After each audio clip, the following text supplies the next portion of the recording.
Welcome to the Halliwell Manor. I'm Max. And I'm Tina. And we're here to discuss Season 7, Episode 10 of Charmed. Witchness Protection. Okay, so I don't want to feel like this is a backhanded compliment, although it's definitely going to come off like that. But this episode is, like, genuinely good. Yeah. Well, I mean, Chris McCarpenter's in it. How could it not be? But, like, this season has had a lot of good, bad stuff in it. But this is just, like, a genuinely good episode. Also, I mean, it's a little light on the whole avatars thing, but, like, the avatars aren't as Annoying. really, really boring as I remember them being. Yeah, and they're going to wrap up the Avatar plot pretty soon. I was pleasantly surprised by the Avatars. I remembered them as being really boring. And, I don't know, I guess if you were watching this as I was on TBS, and so everything was very, spaced out, Uh-huh. and you had to just wait for stuff, then, yeah, I could see the Avatars being annoying. But that's how I feel about Season 7 of Buffy.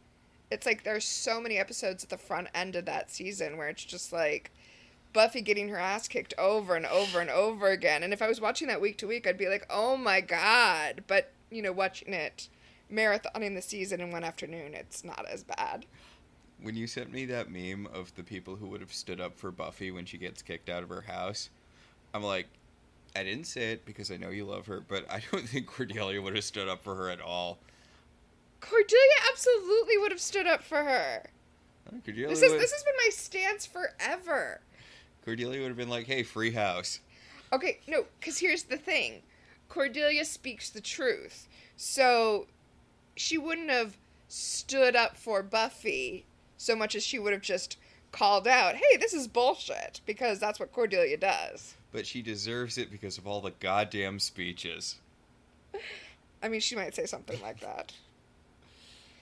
Hey, speaking of Cordelia...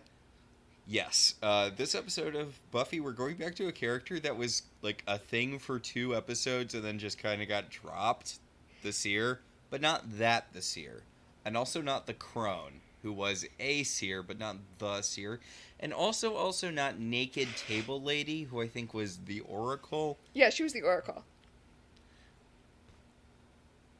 I mean, what she was incredibly uncomfortable.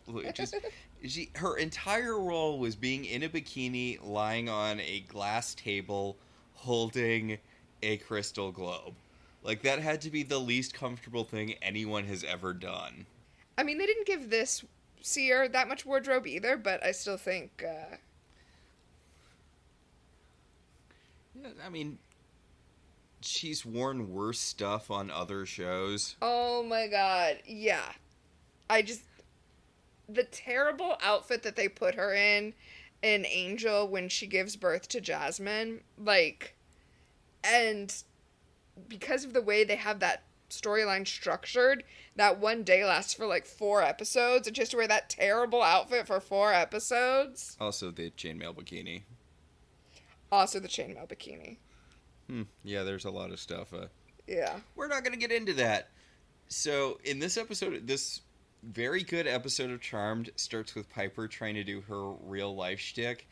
And she's taken Leo and the kids to get family portraits done because they're officially undivorced, except they never got divorced. So, you know what? They're just back together now. Yep. So she brings them all to the Sears Portrait Studio to get their portraits taken. Did you do this as a kid? Yeah.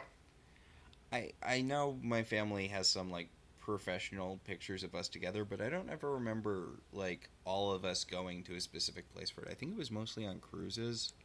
Well, not to preview what's coming up in this episode, but I think it might be a little bit of a time freeze. Yeah. There's this great one where I think I was in middle school-ish, or 4th, 5th grade, where I look so serious and deadpan because I could not figure out a way to smile that did not look incredibly fake in pictures. Mm-hmm. I look like such a little rain cloud in it. Oh. Now, the reason these, Sears Portrait Studio things are important is because you hardly ever get pictures with Mom. Because Although, stereotypically, she's the one who's taking all of the pictures. okay, I'm glad you said these pictures, because I'm like, I feel like dads are usually absent in most family picture things because they're taking the pictures, but in this, something where everyone is cleaned up and organized, and that you're right, that's a mom thing. The mom is usually the one who's doing Yeah. staged photography. So everyone's all dressed up except poor baby Chris, who's in a potato sack, and Piper. I mean, it's a fancy potato sack. Yeah, Piper's also wearing a fancy potato sack. Oh man. They've been wasting their entire photo session trying to choose the right background because, if anything's wrong, Piper will destroy the universe. Yeah. Well, she didn't want it to look too much like heaven because that'll remind her that her husband is an elder who chooses his job over her all the time. And she doesn't want the terrible puke-looking background that apparently is the alternative for obvious reasons. I always thought the background was the sort of thing you decided on before getting your picture taken, but... No, I think you show up and they've got them and you just tell them which one you want, but yeah, I don't think you decided ahead of time. No. But yeah, no, they choose the weird pukey copper-looking one. The guy takes the picture of the family. I don't want to be mean. I really don't want to be mean. Are you going to talk about the terrible effect? Oh no, I was going to talk about the Chris baby. Oh, well, let's not be mean to children. That baby does not want to be here so bad. Holly Marie Combs is smiling, bright as the sun. The little Wyatt kid is just looking kind of confused, which is basically just the rest of the show. It's just baby toddler Wyatt looking, kind of confused. The Chris baby does not want to be here. The Chris baby is actively upset that he has to be on stage. I mean, the Chris baby isn't crying, and I from what I understand, that's the key to these shows. If you have an infant that's not crying, you use them. It doesn't matter how grumpy they look. So, yes, the avatars freeze time, and they're like, Leo, we have a secret special mission for you. Woo. And Leo's like, you couldn't wait until after the picture was taken. You can freeze time. You couldn't have waited, like, a second later. Well, they say he has to go right now because... They froze time. How could he possibly need to go right now? I know. Honestly, this is a real problem because... The avatars, in my opinion, at this point, are too powerful for me to believe that they're expending all of this energy trying to convince the charmed ones to join them. Like... They had to rewind time, which is apparently a big deal, although we've talked about how easy time travel is for literally everyone in this show. But, they had to rewind time to teach Leo a lesson about how his wife can't not tell her sisters everything. They had to teach Leo a lesson about how he has to wait one entire week to tell his wife that he's an avatar. Because that was last week, and he's going to tell her in this episode. God. So, yeah, he's going to tell her, but first he needs to go on this special little mission where he's going to save Charisma Carpenter's here. Yeah, the avatars tell him that essentially there is a demon, and saving her will help convince the sisters to join them. And again, this is what I'm saying, like, did they need to expend this much energy to bring the sisters over? Also, you are right. The reason Leo needs to leave right this second is because she's in the middle of a fight with demons, and he needs to save her. I was going to say save her life, but she's not alive. Whatever. No. He needs to save her from the demons right now. But how long did the avatars know about this? I feel like they waited till the last minute. I feel like a failure to plan on your part does not constitute an emergency on my part. Yeah, so Leo steps back into the place where he was before the time freeze. The photo goes off and he's like, honey, I have to go. The elders need me. And she's like, really? Really? Also, they have like 2 more photos, but he's like, nope, too bad. I'm done. Dude, you could have taken those pictures very quickly. Apparently not. Yes, the seer is under fireball attack by a, group of demons. Leo orbs in his little tux. He thunderbolts one demon. A group of them turn on him, and he thunderbolts the rest of them. And then there's one demon who's standing off kind of to the side, and he's like, oh, I'm going to go. And he, blorfs away. And then once he has defeated all of the demons, he sees that, as we've been saying, the person he was there to save is Charisma Carpenter. And he's like, wait, I'm here to save you? I thought I had to save an innocent. And she's like, oh, baby, I'll show you how innocent I am. She has him pick her up in, a rescue carry. And I am 100% sure Brian Krause tried to sleep with Charisma Carpenter during this. I have no doubt. No, yeah. But yeah, she's kind of flirting with him, and he just sort of rolls his eyes and smiles, which I don't feel like should be the attitude. I feel like we're seeing Brian Krause there and not Leo, but... Yeah. Remember, this is a woman you strangled fairly recently. But let me tell you that I genuinely believe Charisma Carpenter is playing this character as bisexual and in love with Phoebe, and I'm here for it. Okay, yeah. Yeah, you know what? Let's just talk about this right off the bat. Let's not wait for it to happen. We are very... This isn't going to sound great for us. Easy to satisfy in the queer shipping department. I mean, I hate to invoke it because the show leaned into it pretty heavily, but like, we're both pretty big Swan Queen shippers. It's hard for us to see a franchise and not come away with at least one gay ship. Charmed has been so dry on that front. And I know the leads are all sisters, but like, there has been shockingly little... I mean, even kind of the winky, naughty queerness that a lot of this sort of show had. Well, it's because not only are they all sisters, but as we have talked about before, they really don't have any other connections to the rest of the community. Like, they don't have friends, really. Yeah. So, and also, I feel like I need to mention it, even though I don't particularly want to.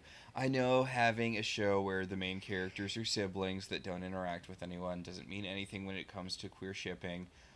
I watched Supernatural for the first 3 seasons. I was never into that, and I was really never into the fan community at all. Mm-hmm. I know that there's an angel guy who people were really happy when he started showing up because it meant there was someone who wasn't, it wasn't a brother ship anymore. Yes. So the whole fandom jumped on that. And also the writers jumped on that pretty hard. Remember, it's the one thing everyone knows about Supernatural, the finale where the angel guy tells that brother, the confusingly named one, no, the non-confusingly named one, Dean. He tells Dean that he loves him and then immediately gets sent to Super Hell. Right. With his car. Wait, or his car goes to heaven? No, the car goes to heaven. Gay angels go to Super Hell, cars go to heaven. Yes. These are the things people know about Supernatural. I want to clarify the confusingly named for our audience, which the deal with the confusingly named is that Jared Padalecki, who plays Sam, played Dean in Gilmore Girls, and the other brother is named Dean. It hurts my head. It's not that complicated, but I don't like it. Yeah. It hits your brain a little weird. Like, it feels like it should sync up more than it does. Yeah, I sure don't like it.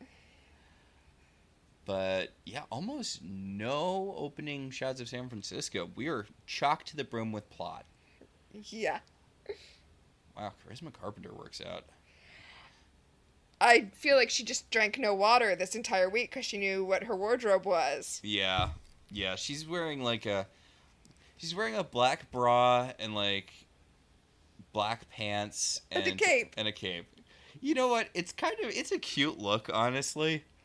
Like, it's weird to call that a cute look because, it's clearly supposed to be sexy, but it's kind of a fun outfit. Yeah. I don't want to be those guys who are like, oh, yeah, Black Canary's fishnet tights are a tactical choice, or, this character chose to wear this. But I feel like I'm not going to shock anyone by saying this. Capes are a fun accessory. They are! Like, yes, she clearly didn't choose this outfit, and yes, its main, thing is that it's sexy, but it's got a lot of swooping potential, and that's a lot of fun in something you're wearing. Yes, that's accurate. So I hope Charisma Carpenter had fun on set because she does seem to be enjoying herself. And she's like fangirling out when she sees the Book of Shadows in the attic. She's like, "Oh my god, Book of Shadows!" But of course it jumps from her because it won't allow evil to touch it. Yeah, Leo has this cute little bit where he's like, okay, so I'm going to keep you in the attic. We're going to have a whole ET thing going on. I need to ease the sisters into the idea of a demon being in the house. And in the meantime, I'm just going to leave you in the attic and don't break anything. And then she immediately tries to grab the Book of Shadows.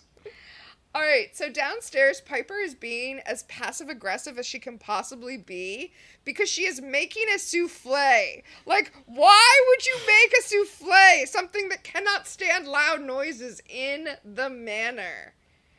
Oh, then she pulls out the framed photograph, which I feel like they got pretty quickly. Yes, she has the framed photograph, and it's ruined because, due to time displacement stuff, Leo's face is slightly blurred. And she's going to passively aggressively hang it anyway, because I guess it's as much as she deserves. She just wanted a normal life, but I guess she can't have that because her husband's face is slightly blurred because he got called away from work. I'm sorry, Piper, but a bunch of movies about men being called away from their family obligations for work have taught me that this is normal. Yeah. Also, I don't really think about it ever, but it is kind of weird that all of the pictures on the, walls of the stairway of Halliwell Manor are like really old-timey old pictures of old people. Uh-huh. It's like, wouldn't you have like pictures of Grams or Patty or, Well, I wonder if every generation of witches felt weird about putting their own photos there and taking down the ones that were there already. So these people have just kind of stayed up by osmosis. Yeah, exactly. Like, assuming... Or by inertia. Well, yeah, you assume, this must have been really important to Grams because she left it up, and Grams just, didn't ever feel like taking pictures of anything. So, upstairs, Paige is getting ready for her date with Kyle. The date is that he's going to come over and she's going to serve him a home-cooked meal, home-cooked by Piper. And Phoebe just comes in and starts slut-shaming her. She's like, maybe this dress is too much for a date in the house. Oh my god. Maybe you should wear this giant, flowy, Mother of the Bride green shirt instead. Girl, I have seen your work outfits. This dress is nothing. This dress is downright respectable. So, they walk into the hallway and Charisma Carpenter's there and she's like, hi. And Phoebe's like, it's a demon and I don't have any active powers. Paige, do something. Embarrassing. Rude. Oh, we're both negative towards Phoebe, but in different ways. Yeah, because the seer isn't doing anything to you. She's just standing there. Also, the seer's active power is seeing the future. And Phoebe, I'm sure you know that's not going to do a lot of damage. Also, didn't you used to, karate kick people a lot, Phoebe? What happened to that? Did you feel like, you know what, I don't want to lift my legs above waist height anymore? I think she feels like if she can't levitate, she's not gonna kick either. I got too used to the boost that levitation gave my kicks, and now it's just not worth it anymore. Exactly. So, Paige orbs a mirror at the seer, and the seer dodges it, because, seer. And it shatters, and Kira, let's just call her by her name, Kira. Kira's like, is that my bad luck, or is it yours? Which is cute. Yeah. Everything Kira does is cute. Kira is a very cute character. So... she goes running downstairs. Screaming for Leo. Piper, seeing her come running downstairs, even though Leo has told her that he has, brought a demon home to protect, right? Even though Leo has told her that and has lied and said that the elders told him to do that. When she comes running down the stairs, Piper tries to blast her, which, again, rude. So Piper tries to blast her, and Leo jumps on her to keep the blast from hitting her. Leo pushes her, and she falls face first into the carpet. Wait, but don't leave out the most important part.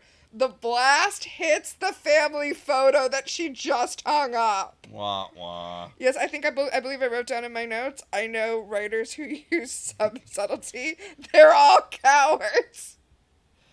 So, Leo has to explain the situation to the sisters, who are all so mad at him. It's fantastic. They are all so ready to blow this poor woman up. Like, Leo is standing there saying, wait, we're supposed to take care of her. And they're like, kill her! Kill her! Like, oh my god! At least usually the demons try to, like, do something first. Like, murder someone. But, oh my god. Yeah. So Leo's like, well, Phoebe's like, the elders want us to protect a demon from other demons, and, like, this is not a hard concept to understand. She has something you want. Yes, she has information about the avatars that she's willing to barter. Well, right now she's just saying upper-level demons. Later she'll sweeten the pot with avatars, but yeah. She has information.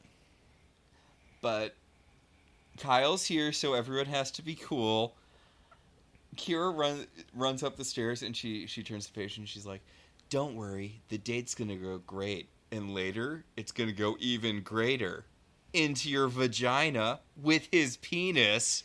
Also, he's allergic to eggplant, so don't let him eat any eggplant. Yeah. So, Phoebe's guiding the seer upstairs, hand on the small of the back. And Kyle has brought... Oh my god, Kyle, you huge dweeb. I know he's like an FBI agent, and he's on a quest for vengeance, and he doesn't care who he needs to hurt to, get vengeance, but what a fucking dweeb. I mean, I agree, but what specifically brought that on this time? Oh, the white roses. Yeah. It looks like he stole them from a funeral. White is not a romantic rose color. You got so close and then missed it. Also, the way that they're set, like, I'm not kidding, it looks like a funeral arrangement, not a bouquet. It's not a bouquet. Yeah. Ugh. Alright, so let's talk about these community theater ass extras. Oh god, it's fantastic. I love it so much. Everyone is acting as hard as they can in this scene. Which is in the underworld, where a bunch of demons are talking about whether or not they should release Zanku to protect them from the avatars. This is a big debate. From the rising power. But everyone who is in this scene is ready for it to be their big break, and I love it for it. Everyone is face acting so hard. It's fantastic. Acting is reacting, and these people are acting their asses off. Everyone who was given a line is giving that line 110%. And honestly, you know what? I like this for Charmed. Charmed should always have this energy. Yes! I mean, I think we like episodes of Charmed, whether they're good or bad, when they commit. But yes, all of these people are acting their hearts out about whether or not to release Zanku. Zanku, who is so evil and powerful that the Source locked him up.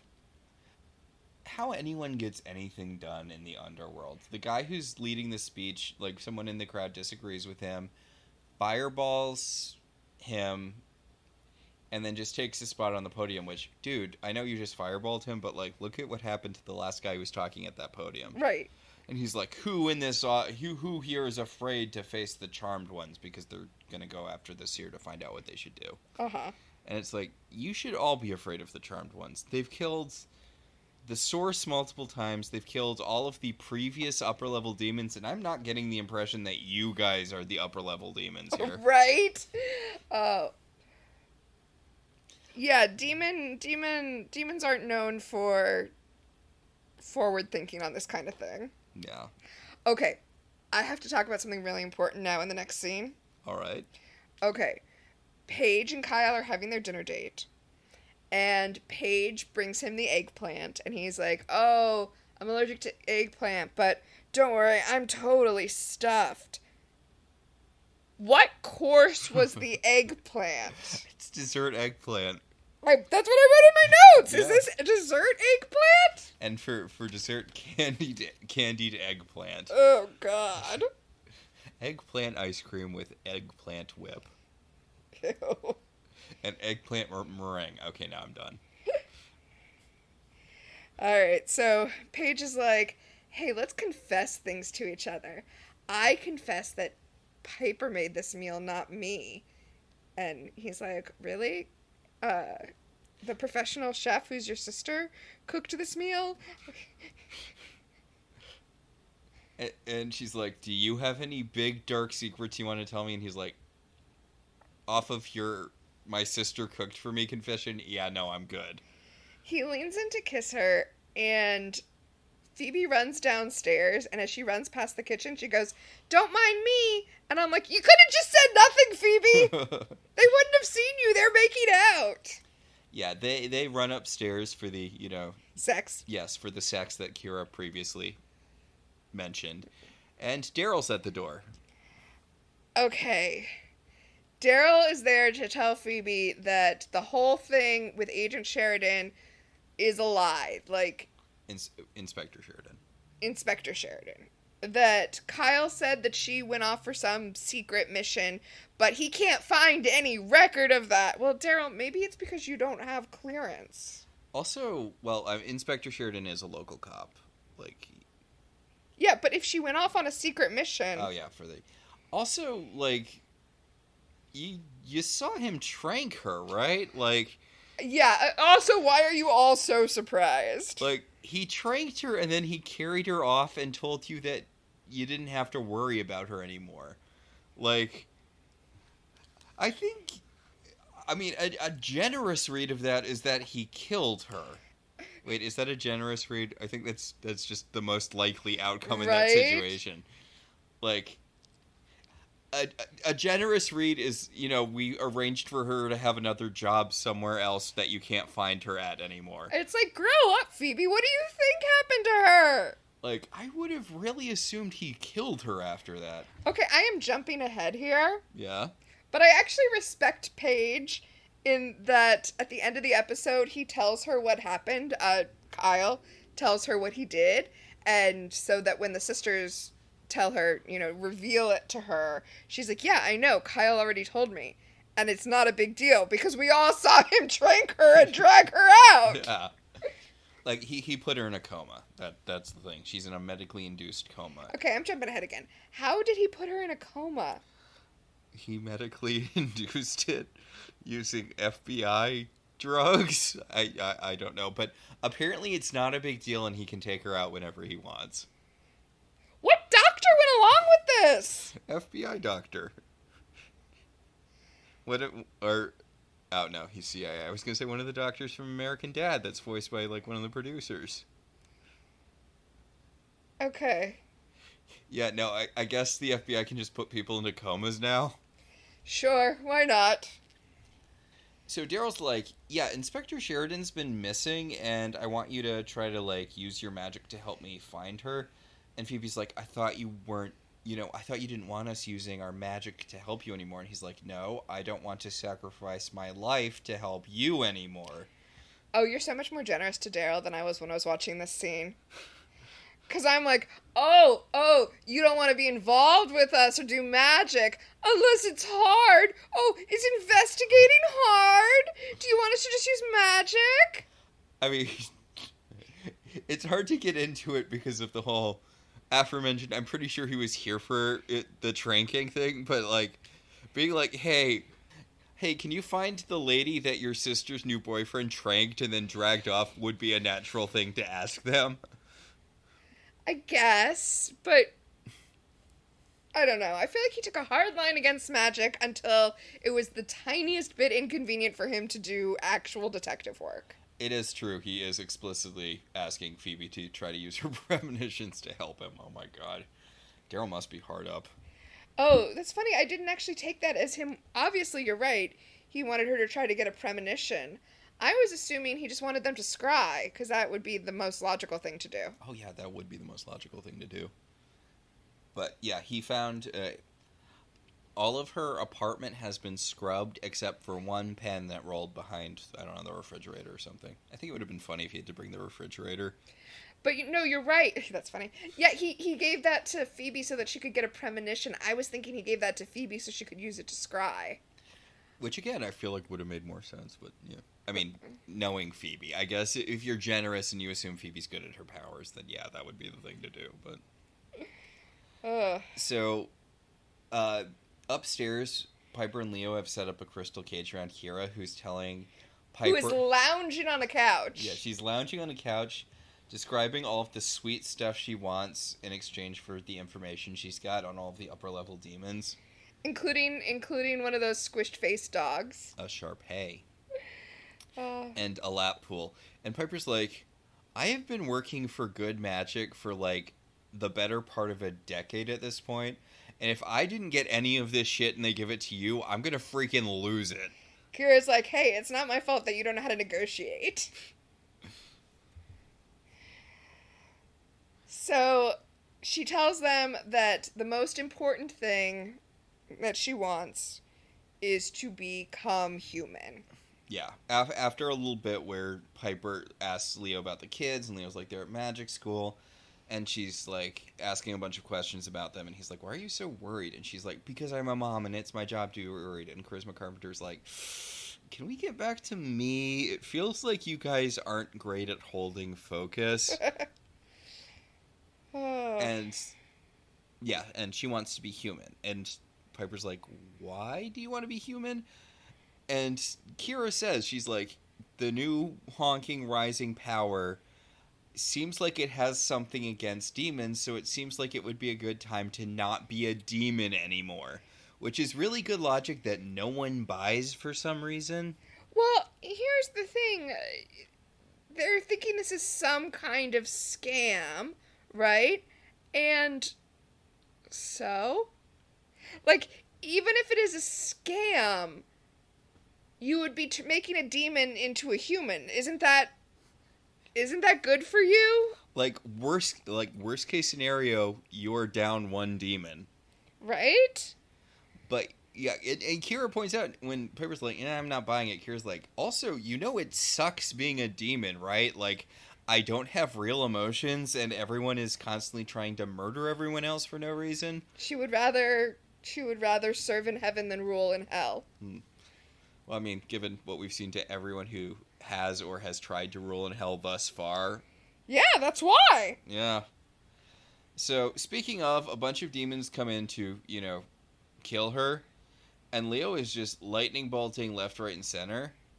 And Kira points out one of the demons who tried to kill her is someone she used to sleep with. She says, I can't believe I slept with that guy.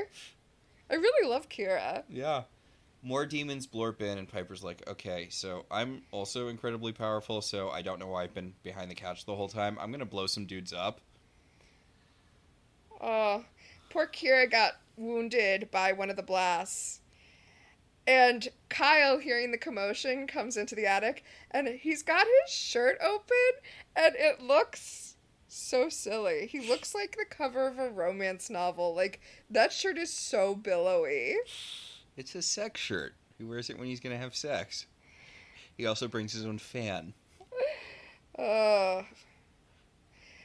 So... Oh my god. Leo is trying to be sexy Leo so much in this episode, which is... Oh! He takes off his tie when he's having this conversation with Kira, and he, like, tosses it sexily aside. I just thought, is he trying to compete with Kyle?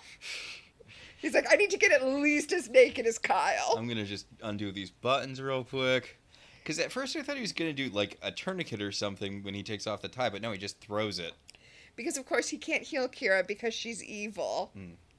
So, honestly, I feel like she saved it for now. She brings up the avatars now, because, as Paige rightly points out, they're on their, like, third, fourth, row of upper level demons. Like, they've already defeated upper level demons kind of a lot, so being like, I have information on all the new upper level demons doesn't really mean all that much. And Kira's like, well, I also know shit about the avatars, so fuck you. I have information you need.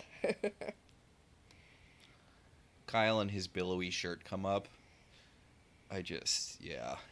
They ask Kira what she knows about the avatars, and she says, I know that they're close. Closer than you think. Thanks, Nostradamus. That's real specific. It's specific enough for Kyle to run crying out of the room because, Okay, this guy. Okay, he goes over to his girlfriend's house to have sex. There's some banging in the attic, so he goes up to the attic. A woman he's never seen before is like, the avatars are close. And he's like, oh no, if this person I've never seen before says it, it must be true. I gotta run home and get my avatar killing potion. Oh, God.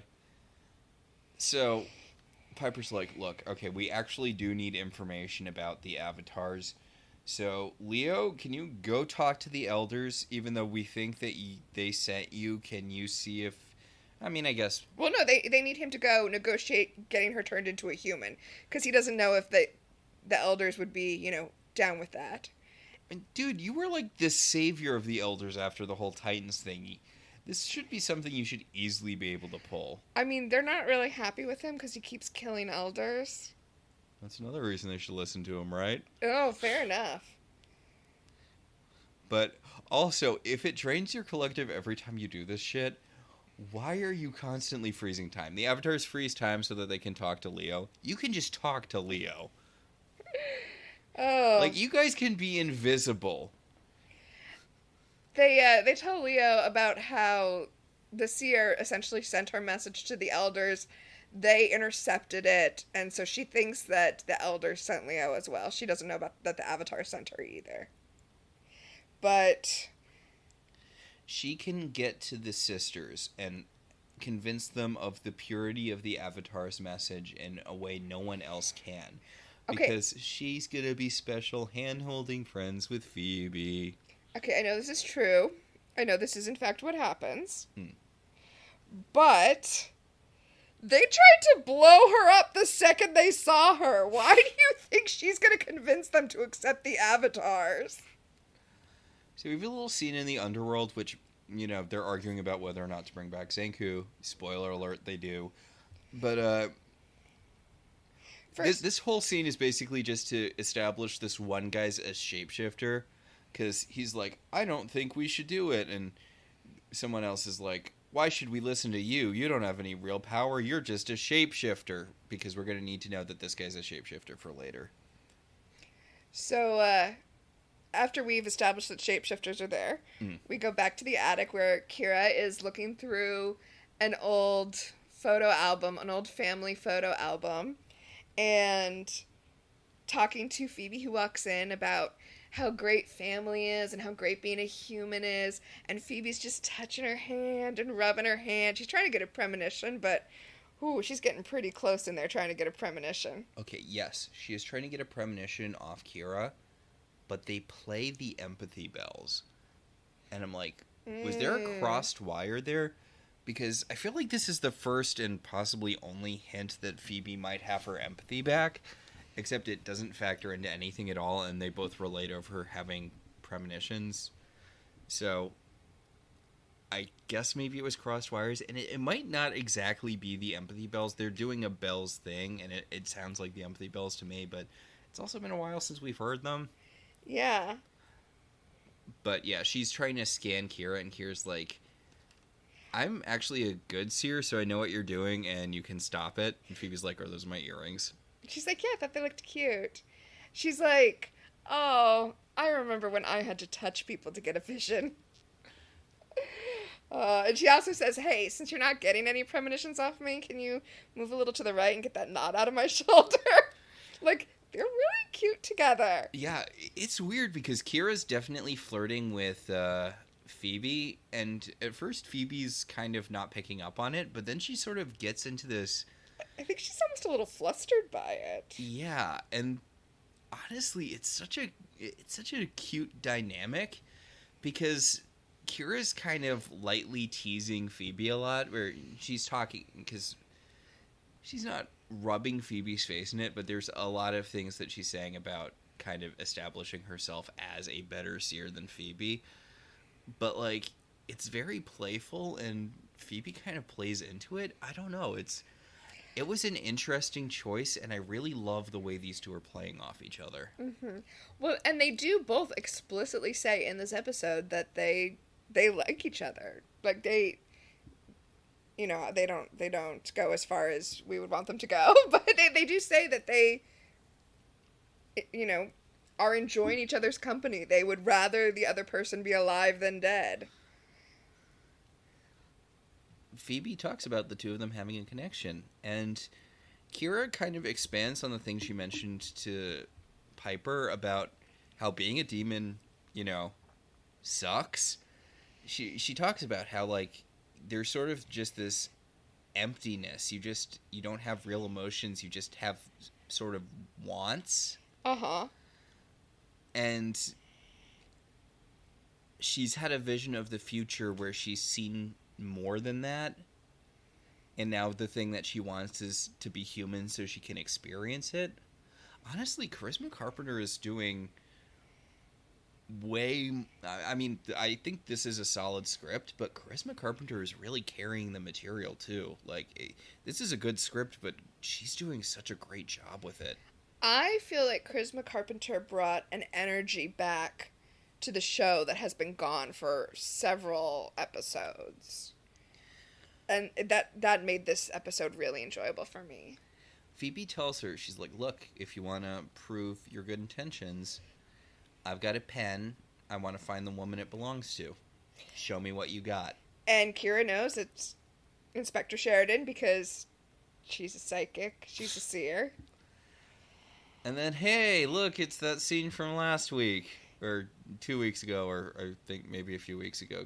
No, it was just last week. Well, I mean, for us. Oh, for us, yeah, it was a while ago. Yeah, real life stuff kind of got in the way for a bit there. But, yeah, it's the same scene where Kyle shows Paige the Avatar vanquishing potion and explains that his parents found an Avatar vanquishing potion. It's why the Avatars killed him. And now he needs to find... Killed his parents. Yes, killed his parents. And that's why he needs to go use the Avatar potion on the Avatars, because his parents died for it. His parents are dead. He's this Paige, Batman. You wouldn't understand. My parents are dead. I mean, Paige is 2 sets of dead parents deep at this point. I feel like he's really insensitive about what Paige has been through. He's like, Paige, you don't even know what it's like to have someone you love killed by demons, okay?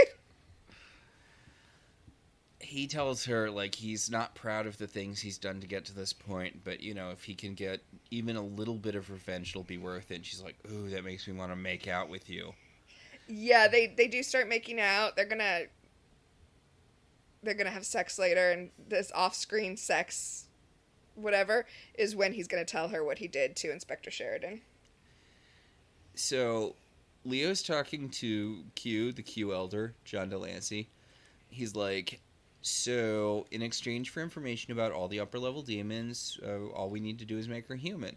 And Q's like, nah, fuck that. I'm worried about the Avatars, something that might affect me and Elder. I don't give a shit about upper-level demons. And Leo's like, fine, she knows stuff about the Avatars, too. And he's like, give her everything she wants. So, meanwhile... I like how Daryl immediately clocks the seer as a demon. I mean, look at what she's wearing. True. To a hospital! Yes, she's brought them to a mental health facility. Sure. There's a lot of people just kind of casually wandering, so... Yeah, I think they're outside. They're getting sun, or whatever. Yeah. So, yes, Phoebe introduces Daryl to the Demon Seer, which actually does make me kind of laugh, because he was so against using magic, and then he was like, oh, but this is hard. And Phoebe's like, okay, I'm bringing in a demon. And she's just messing with Daryl, too, because she's like, hey, Phoebe, be nice to Daryl. His wife made him sleep on the couch last night. And she's like, if you give her those little marzipan she likes, you'll get right back into her good graces. And Daryl's like, oh, wait a second, you're a demon. This is fun. Daryl needs to be in the show more. Then Kira runs out onto the grass and starts spinning around. She's like, this is going to feel so good when I'm a human. The hills are alive. She asked Phoebe to take off her shoes so that she can psychically sense it, like what the grass feels like through her. And Phoebe's like, no. And they go into the mental hospital, and Kira's like, oh, this is really disturbing and unpleasant. And I mean, I guess it's still better than literal hell, but I kind of thought that a good world wouldn't have places like this. And Phoebe's like, well, let's not talk about depictions of mental illness on TV or how mental illness is treated in actual America, because that's depressing. Let's just find the secret office where Coma Lady is. She does say that, like, this is the downside of being able to feel things, right? Sometimes being able to feel things means this. Yeah.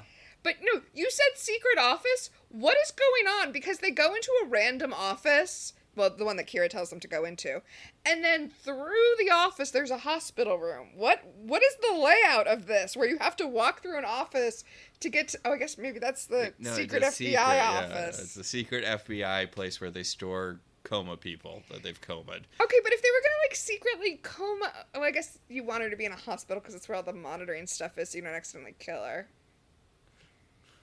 Alright. I'm sure the FBI has, like, black sites for this sort of thing, though.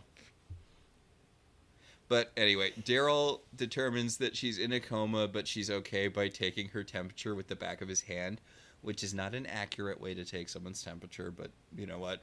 I'm impressed by his medical expertise anyway. So, Leo comes back to talk to Kira and Phoebe, and he sees how close they are, and he's like... When did you two become such buddy-buddy gal pals, wink, wink, nudge, nudge? Although really what he's afraid of is that Kira will have read that he's an avatar and tell them. Dude, she obviously knows you're an avatar. But he warns Phoebe about getting too close and then orbs away. And Kira, as is the wont of her people, I suppose, sits on a table. Hey, you know my thing about that. About bisexuality and sitting on tables? Flirting and sitting on tables. Sitting on something that is not meant to be sat on while you're talking to somebody is, like, hardcore flirting. So, back in the underworld, the demons have decided to go wake up Zanku, which is always a bad idea. The source decided he needed to be locked up. Don't let him out. Because he was too powerful. I guess if he was too powerful... Seems like the source would have just jumped bodies, right? Because isn't that the thing the source does when he sees someone more powerful than him? I mean, maybe he couldn't. Yeah, point. So, yeah, this dude was locked away in fly prison, or I guess light prison. He is the flies. And yeah, he's a swarm, and he was locked in a beam that came out of a volcano in a cave. Anyway, they swat at the volcano until the swarm forms into Zanku. Yeah, there's a beam of light, and they kind of wave the beam of light away, and Zanku's like, after 10,000 years, I'm finally free. He says, it's too bad the source is dead, or I'd kill him myself. And it's like... If you could have, you would have, Zanku. Yeah, also, the source has been dead for, 2 years. You're lucky people remembered you. He's also like, hey, I can tell that one of you didn't want to free me, so you're in trouble now, because here I am. Also, he's been sealed in this, light for however long, but also he knows about the Charmed Ones and stuff that's still going on. He's like, look, in order to defeat the Charmed Ones, I need a shapeshifter. Is any one of you a shapeshifter? And the shapeshifter guy's like, I'm a shapeshifter, and Zanku kills him, and absorbs his power, and he's like, now I'm one, too. How did you get this far without getting shapeshifting? I feel like that's just a sort of thing you'd pick up by accident if you killed enough demons. How do demons... I feel like demons are just way too cavalier about killing other demons. Like, you're gonna run out of demons. I mean, spoiler alert for the end of the series, it's basically what happens. Yeah. Anyway, Leo and Piper have gone over to Paige's place to tell her the evil thing that Kyle did to Inspector Sheridan. And, by the way, Paige is now wearing the billowy shirt, the billowy sex shirt. And she's like, yeah, I know. We all do things we're not proud of sometimes. Right, Leo? And I guess because Leo killed those elders. Because he's like, Does she know about my Avatar thing? No, she doesn't know about the Avatar thing. I mean, he killed elders. Yeah. He's so past that now. Like, I'm not saying that I mean, I don't like Kyle at all. So it's not like I'm on his side here. But Leo's way worse. They get into an argument where Kyle's like, yeah, I put a woman in a coma, but I'm not evil like the Avatars. And Leo's like, well, what if the Avatar's done that's so evil? They haven't put any women in comas. And the guy and Kyle's like, are you saying I'm more evil for putting a woman in a coma than the Avatars are for killing my parents? And Leo's like, that depends. Were your parents huge dicks like you? So yeah, everyone's all mad now. Except Phoebe and Kira. Yep, they are at the manor. They're going through the Book of Shadows, and Kira's pointing out all of the demons that are trying to kill her. And she's like, which is sad, because demons are my family. And it's like, yeah, that is... honestly, that's what we were just talking about, right? All the inner demon fighting. Yeah. It's hard to talk about the Phoebe and Kira scenes, because they're just nice. It's just nice to see two women getting along in this show. Mm-hmm. I mean, now might be a good time to say that I think Charisma Carpenter is one of the most attractive women on earth, and I think it's because she has such a great smile. Like, I'm a sucker for a great smile. She has a beautiful smile. But yeah, Piper doesn't want Phoebe to get involved with Kira because she didn't say it, but remember the last time Phoebe got involved with a demon? Remember how that went for everyone? Like, maybe don't fuck any more demons, Phoebe. Spoiler alert, she will. It's cool. It's Drake, and we all love Drake. Or at least I do. I can love him enough for both of us if you don't love Drake. It's fine.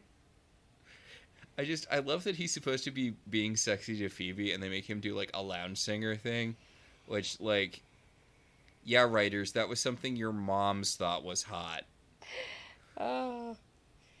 Anyway, Phoebe's, like, using her feminine wiles to get Kira to show her what she knows about the Avatars, even without being turned into a human. Like, do it now, and then they'll turn you human. Kira's like, look, I had a vision of the future that I can show you. And she takes Phoebe's hands, and their hands glow, and then a vending machine moves in the background. Mm-hmm. We see Phoebe in the future wearing her very mom outfit. Yeah, she's got her mom wig. She's got her blazer and long skirt. And her child runs up to her. Her child, who is not named here, but is going to be called Melinda. Melinda's like, Wyatt and Chris were scaring me about demons. And she's like, demons don't exist. Yeah, don't worry. Demons don't exist anymore. Yep, the Avatars killed all of the demons. Yeah. I'm showing her the future beyond good and evil, although it feels like it's mostly beyond evil, right? Like, your children are happy-ish. There aren't demons currently attacking you because demons apparently don't exist anymore. It feels like it's more just good. Good one there. Yeah, well, we'll get to that next time. And I like this, too, because Kira's giving her the vision. She's getting the vision. And then her vision is interrupted by getting a premonition of Kira being killed by Zanku. I like the way they did that. Yeah. Also, when was the last time we saw one of Phoebe's premonitions, right? Feels like it's been a while. So, yeah, she has a premonition of Kira being killed by Zanku. And she's like, I saw the most wonderful thing in the world. And the most horrible. It's like the most horrible thing in the world, according to Phoebe, is her new girlfriend being killed by Zanku. But yeah, she tells everyone about the future she saw with the Avatars, how happy, she and the children were. Didn't see Piper in that vision. Didn't see Paige in that vision. Leo's just got, like, a shit-eating grin on his face. He's like, ha ha, I was right. Everything's gonna be great with the Avatars. And Piper's like, wait a second. You made the Avatars sound like this giant honking threat. And Kira's like, yeah, because if I told you that they were, coming in peace, you wouldn't have helped me. And Piper's like, yeah, okay, fair. She is such a shit stir too, because she's like, but don't worry, the avatars are good, right, Leo? Go ahead and tell him, Leo. And so, yeah, now he has to. Yeah, he admits to being an avatar to Phoebe and Piper. Thank God Paige isn't there. But he's like, yeah, they showed me the same vision that Kira saw. And, yeah, I've been an avatar for a while now. I'm still the same old Leo. And Piper's like, I mean, you're not, though. You're something new and different. And Leo's like, I mean, is it functionally that different for me being an elder? Right? Like, there's a new group of people I talk to sometimes, like... A different group is pulling me away from the family photo. At the end of the day, nothing's gonna change for you.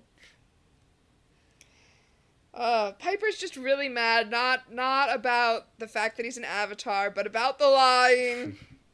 How can they have a normal life if he's lying about being an avatar? But Kira's like, look, can you just get the elders on the move? Because I guess I'll be off Senku's radar once I'm human.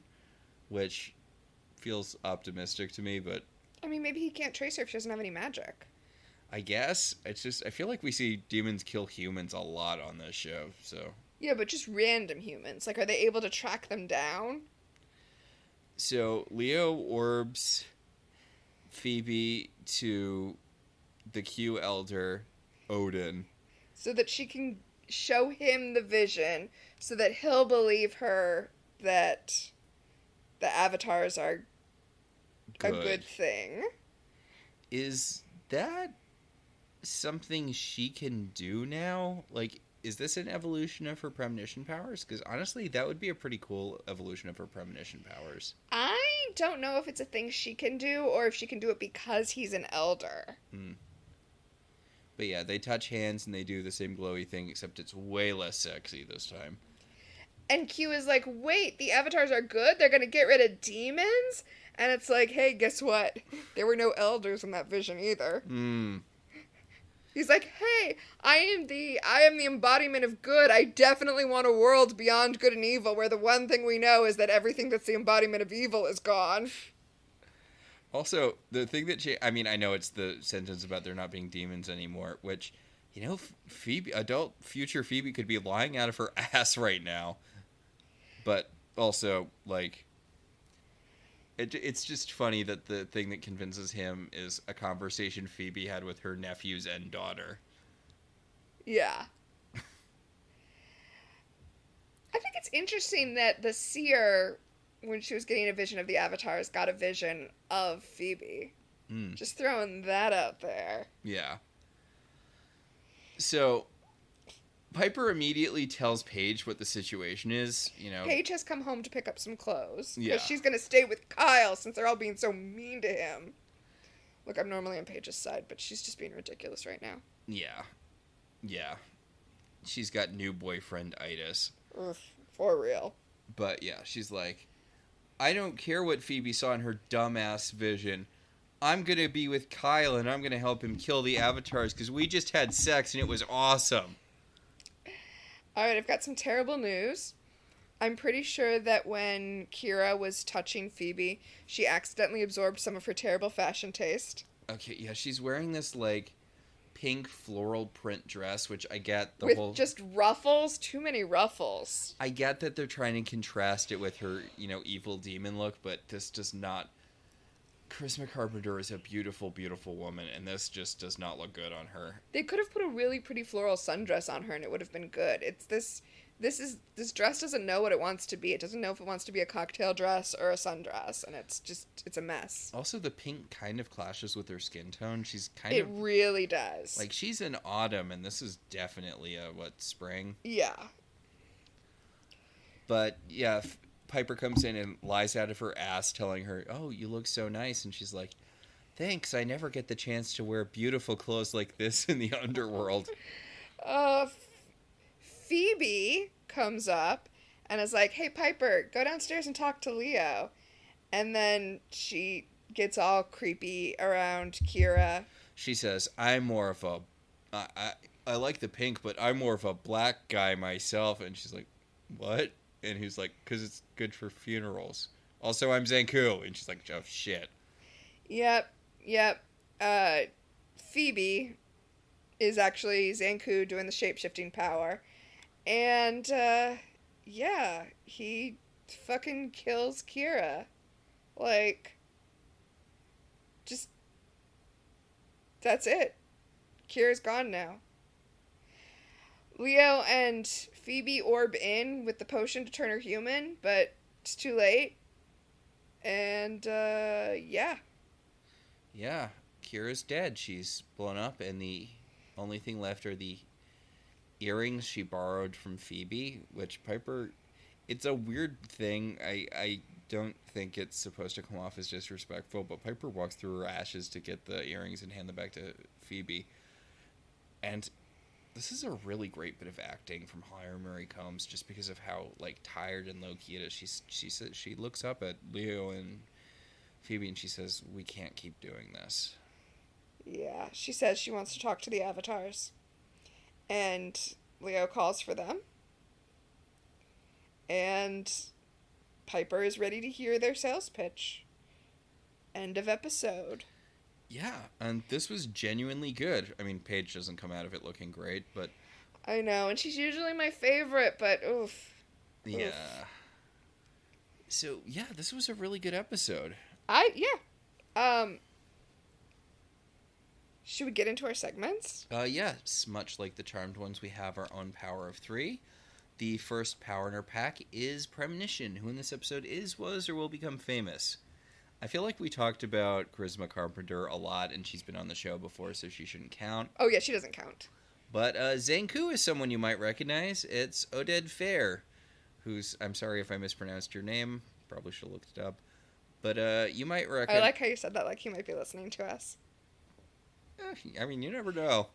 You might know him from the movie that made everyone bisexual in the 90s, The Mummy. Or you might know him from being in, I think, 2 or 3 of the Resident Evil movies. Or you might know him from being in, I think, the second Deuce Bigalow Male Gigolo movie. You also might know him as Admiral Vance on Star Trek Discovery. And relevant to our interests, you might remember him as Jafar from Once Upon a Time. Oh, right, I forgot he did that. Yeah, he did. Also, you kind of breezed over him being Ardeth Bay in The Mummy, but I just wanted to come back and tell you that, like, he was supposed to be guard number 1, but got so intensely into it that it became a huge part. He Boba Fetted it. Yes. I mean, he is one of the... He's one of the main reasons to watch The Mummy. And Brendan Fraser. Yes, that's why I said one of the main reasons to watch The Mummy. Okay. You're on the wrong side. Oh. It's such a fun movie. It was a throwback to, like, classic... pulp movies. Yeah. Which I feel like we're kind of due for a comeback of that subgenre, right? It feels like sort of the natural petering out of the superhero movie would probably lead to that kind of having a resurgence. Or do you think the Jumanji movies killed any momentum that might have had? Honestly, I think that the finances are different now. Like it's hard to do. I feel like there's a spot in the market for movies that cost like nothing to make, and there's a spot in the market for really massive movies, but this kind of mid-level movie, I don't feel like there's a spot for it. I feel like you could inflate a budget on that sort of thing. I guess. But would you make it back? Oh, God, no. But yeah. I mean, what does? You remember John Carter? Yeah, you remember John Carter? Of course I remember John Carter. I have so many things to say about John Carter. Of course, you never know what's going to hit and what's going to not. Apparently that K-pop Demon Hunters... people are into that. Well, they so much so that they released it in theaters and it became top of the box office. Okay. Something that has been out for on Netflix for like weeks at this point. Okay, but I could have told you that John Carter was not going to hit. Because it starred Kiss of Death guy Taylor Kitsch. Oh, yeah, that's not great. But first of all, John Carter is based on the Edgar Rice Burroughs Princess of Mars novels, right? Mm-hmm. So the book is Princess of Mars. And then the title was going to be John Carter of Mars, and then they just shortened it to John Carter. Do you know why? Because it's such a fun piece of trivia. Ghost of Mars and one other movie with Mars in the title had recently tanked, so the producers were like, you have to change this because movies that have Mars in the title don't do well. Well, and here's the problem. Yeah? Princess of Mars is, like, genre-defining. Everything that came after it ripped it off. But until then, it had never really been adapted for screen, right? So only people who like, read the old pulps had a knowledge of it. And it was marketed as though it was already a cultural phenomenon, which it absolutely was not. And in fact, it just looked like a Star Wars ripoff, even though, reverse. Yeah, well, that's the problem with defining a genre. It's going to make it look derivative, even though everything else is the thing that's ripping it off. But I have such a distinct memory of being in the theater and seeing the trailer for the first time, and it's like, it was the teaser trailer, right? So it's like this fast blip of all of this different sci-fi stuff. And it's like, boom, boom, boom. And then black. And then across the screen, John Carter. And the person sitting next to me, who was a stranger, right? Like, the person I did not know, sitting to my right, goes, am I supposed to know who that is? And that's why it didn't work. You know what else I don't think is going to work? What? The Roses. Because here's the thing. I plan to watch it, and I plan to enjoy it. But if it is even remotely similar to War of the Roses, the previous movie based on the same novel, yeah, the trailers are pushing a very different movie than what is going to be in the theaters. Maybe it's a reimagining. Yeah, maybe it's not quite as dark as that movie. Okay, we're very off track and at the finish line here. So, what's our next segment? Time Freeze, the second power in our pack. What specifically dated this episode? This is gonna feel kind of weird, but Oded Fehr being in this as the character he is feels kind of like his swarm of flies things feels like a it's Beatles from The Mummy. And I know it's probably a lot of why Charmed cast him, even though he's a good actor. That's why he's still working. But I feel like him being here is kind of a specific Time Freeze thing. I can see that. I mean, I just said Sears Portrait Studio. Oh, yes. Yes, definitely. And the third power in our pack is telekinesis. What genuinely moved you? Honestly, you're a little spoiled for choice. I would probably give it to Piper's We Can't Do This Anymore. Just because, honestly, I know we talk a lot about this sort of thing, and, like, I know Buffy sort of touched on this a little bit, and Once Upon a Time, but, like, it's a good thing to acknowledge. They've been doing this for 7 years. Like, death has been a constant part of their lives for that long. And someone is offering them an out. A way more morally neutral out than the one the Angel of Destiny gave them. Because the Angel of Destiny was just like, you will be human and you won't know about any witch stuff. That doesn't mean demons still won't be out there killing people, because they will be. Mm-hmm. But this one is, there will be no more demons. You can have an ordinary life and still be witches. Yeah, I wonder if the personal gain rules go away when there's not good and evil. Okay, for me though, there was no question about telekinesis. It was Kira's death. Like, right when she's on the verge of getting to live the life she wanted to live, to be killed like that. Oh, it's brutal. It's brutal. And honestly, I know that everything is subtext. There's no actual text to this, but combined the stuff with Phoebe with the fact that she was just about to get her happy ending when she was killed, it has real bury your gaze vibes. There's a joke I told a while ago where it was the way you can tell that Spider-Man and his amazing friends were in a throuple is because of the casual way they were killed off during the Spider-Verse event. Because that is how you treat your queer characters in comics. But yeah, and I know it's charmed if you're not a main character, you're basically demon meat. Yeah. But like, still, Kira gone too soon. R.I.P.